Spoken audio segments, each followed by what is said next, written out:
Welcome to my YouTube channel Urmi's কিচেনে। আজকে আমার রেসিপি এঁচোড়ের চপ। মুচমুচে এঁচোড়ের চপ। আসুন দেখে নেওয়া যাক আমার এই রেসিপিটি। এঁচোড়টাকে কেটে কুকারেতে সিদ্ধ করে নিয়ে জলটাকে ফেলে দিয়েছি। এঁচোড়গুলোকে আলাদা করে তুলে রেখে জল ঝরিয়ে এটাকে ঠান্ডা করে ভালো করে স্ম্যাশ করে নেব, চটকে নেব।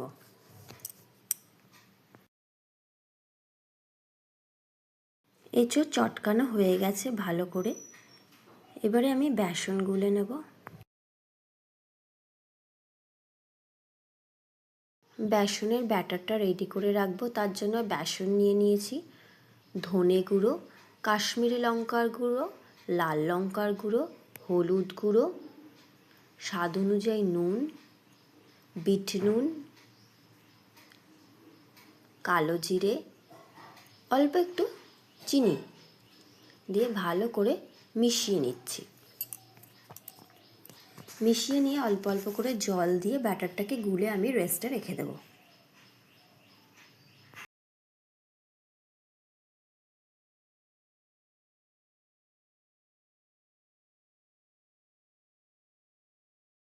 অন্যদিকে আমি এঁচোড়ের চপটা বানানোর জন্য এঁচোড়টাকে আগে থেকে স্ম্যাশ করে রেখেছি।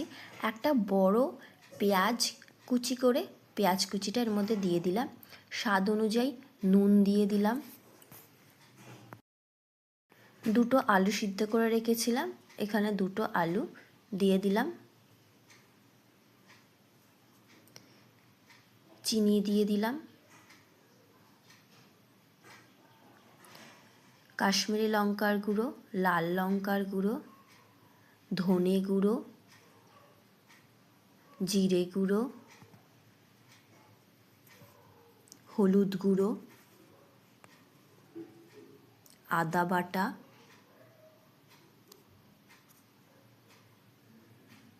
গরম মশলার গুঁড়ো,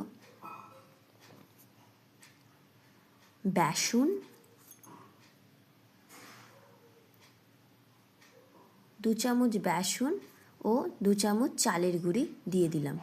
একটু কাঁচা লঙ্কা কুচিয়ে দিয়ে দিলাম, ঝাল ঝাল হলে খেতে ভালো লাগবে।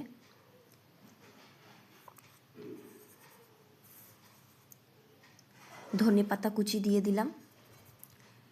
এবারে এটাকে ভালো করে মেখে নেব। আলুগুলোকে চটকে ভালো করে মেখে নেব। মেখে নেওয়া হয়ে গেছে। এবারে হাতেতে তেল লাগিয়ে চ্যাপটা চ্যাপটা করে চপের মতন করে আমি শেপ দিয়ে গড়ে নেব প্রতিকটা।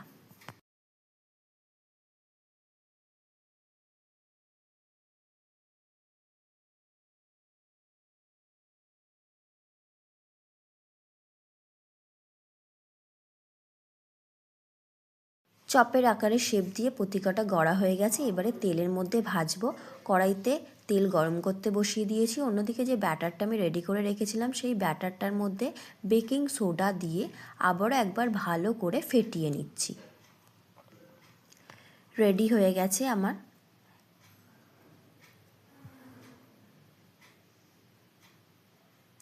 কড়াইতে সর্ষের তেল দিয়ে দিচ্ছি। তেল গরম হয়ে গেলে আমি এঁচোড়ের চপগুলো একটা একটা করে বেসনের মধ্যে ডুবিয়ে তেলের মধ্যে দিয়ে দেব। দিয়ে এক পিঠ হয়ে গেলে অপর পিঠ উল্টে ভালো করে দু পিঠ ভেজে নেব। চালের গুঁড়ি, বেসন, বেকিং সোডা দেবার জন্য এটি বেশ কুরকুরে মুচমুচে হয়েছিল। এইভাবে বেসনের মধ্যে গোলার মধ্যে ডুবিয়ে তেলের মধ্যে ছেড়ে দিলাম গরম তেলে। এক পিঠ হয়ে গেলে অপর পিঠ উল্টে দেব, দিয়ে মুচমুচে করে ভেজে নেব, ভেজে তুলে নেব। হয়ে গেল আজকের আমার রেসিপি এঁচোড়ের চপ। আজকের মতো এই পর্যন্ত। ধন্যবাদ।